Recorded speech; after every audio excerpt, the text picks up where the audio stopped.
Awesome.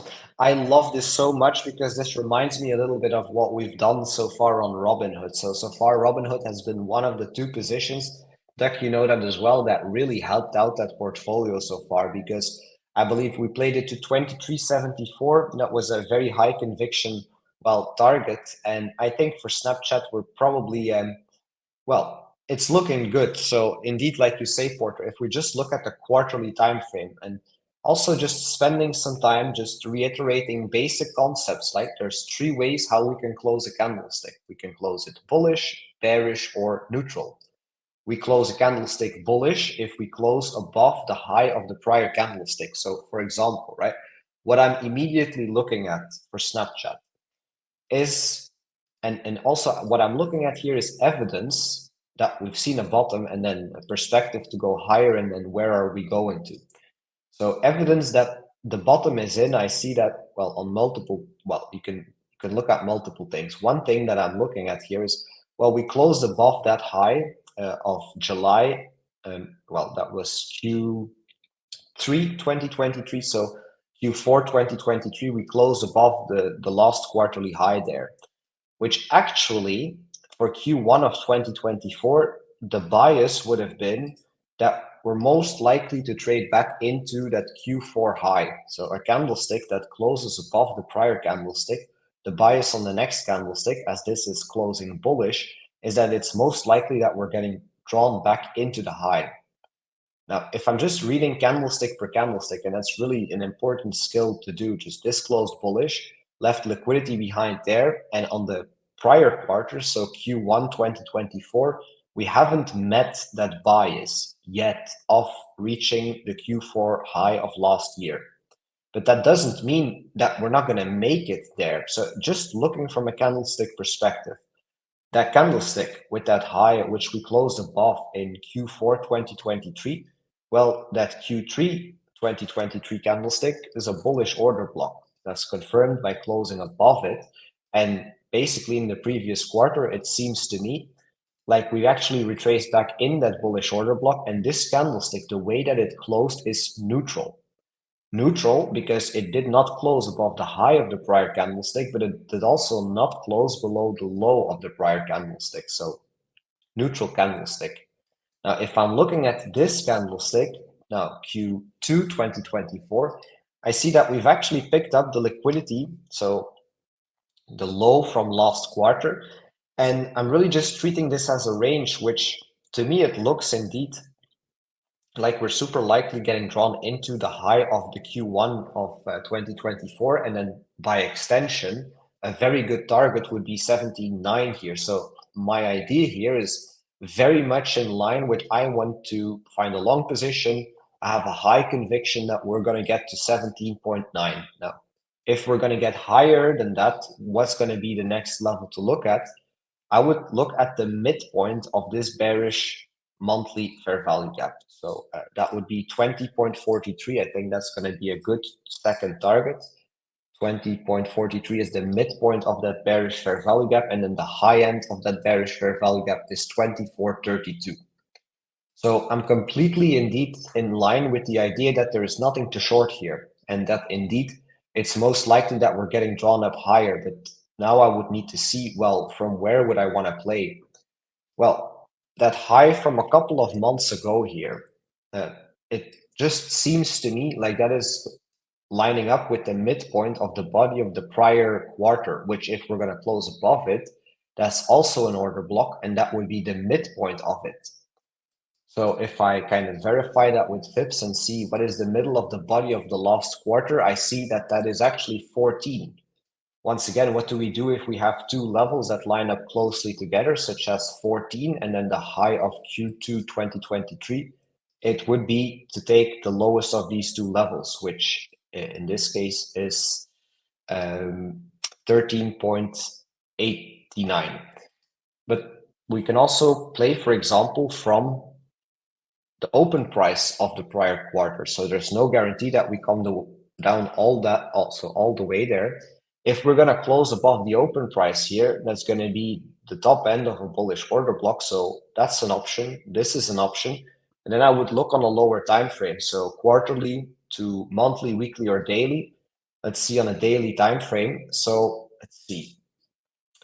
That 20.43 and 24.32, those are targets. But before we get there, 17.9 is probably the first order of business here. So what would I like to see on a chart like this?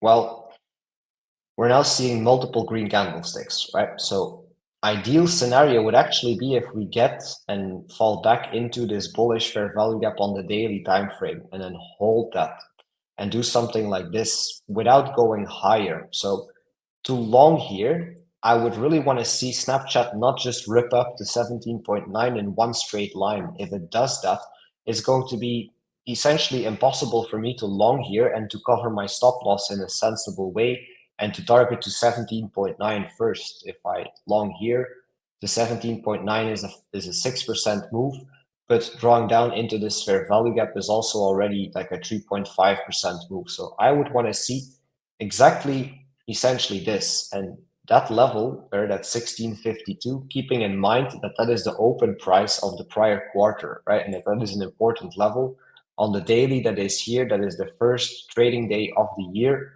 for the stock market, that is also the yearly open. So that's a level. Actually, this is something what I would like to see. Snapchat getting essentially back below 1652 to fall back and to retrace into some of this bullish fair value gap.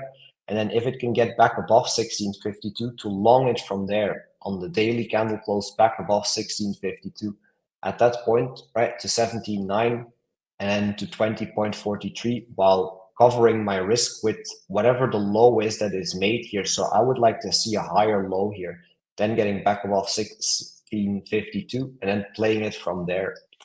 If that is not going to happen, right, at any point, I'm going to be interested if Snapchat comes down lower into 1389 or into what I had lower down here, which that big green box is an order block from last year, essentially. So on the daily time frame, I would say the option here or the option here is essentially what I would play. So there's just no sensible way I would say to long here at market price.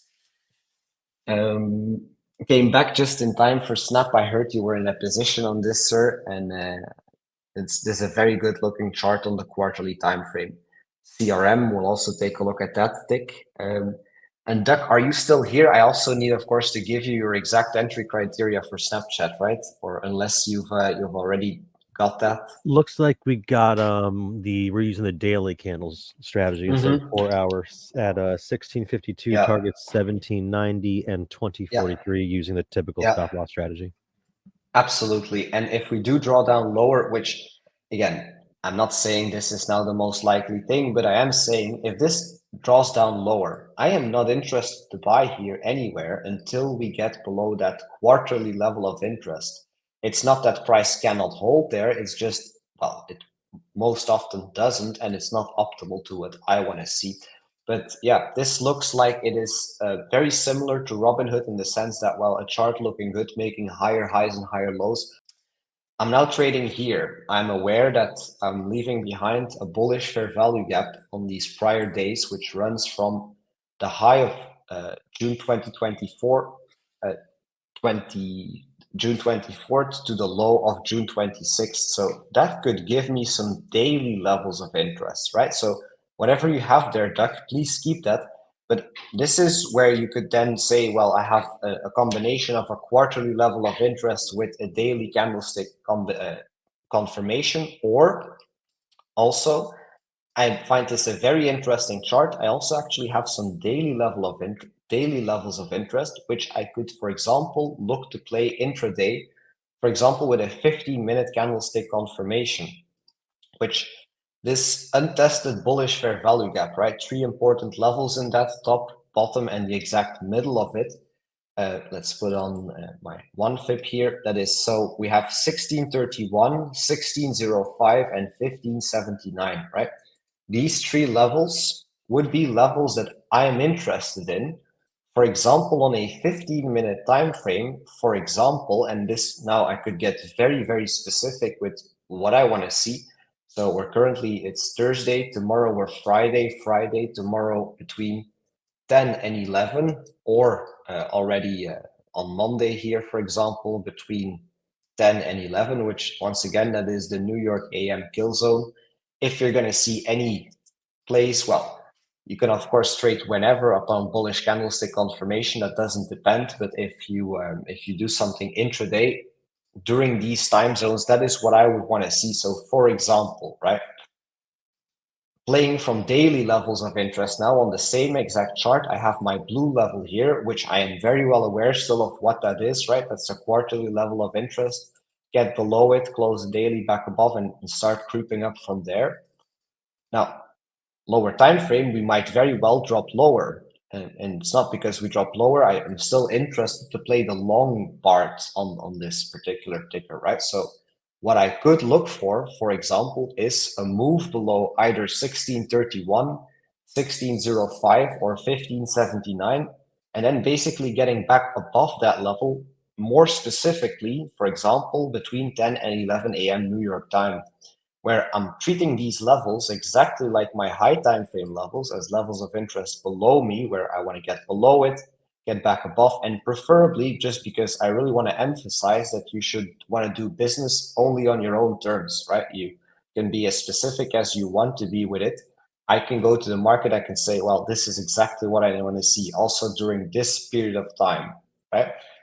That could be something to play. And then intraday, your day trade would look something like from 1579 into, for example, the level above you, and something on lower time frame to basically play. Now, you can also risk 1% on your trading portfolio on lower time frame trades, but generally speaking, if you're trading your swing trades with a 1% risk, I would make a good habit of playing your lower time frame trades with a smaller uh, a smaller size, and essentially half the risk or something like that. So a 0.5% risk. Um, that is just an addition, how to find these daily levels. And again, that's just very simple.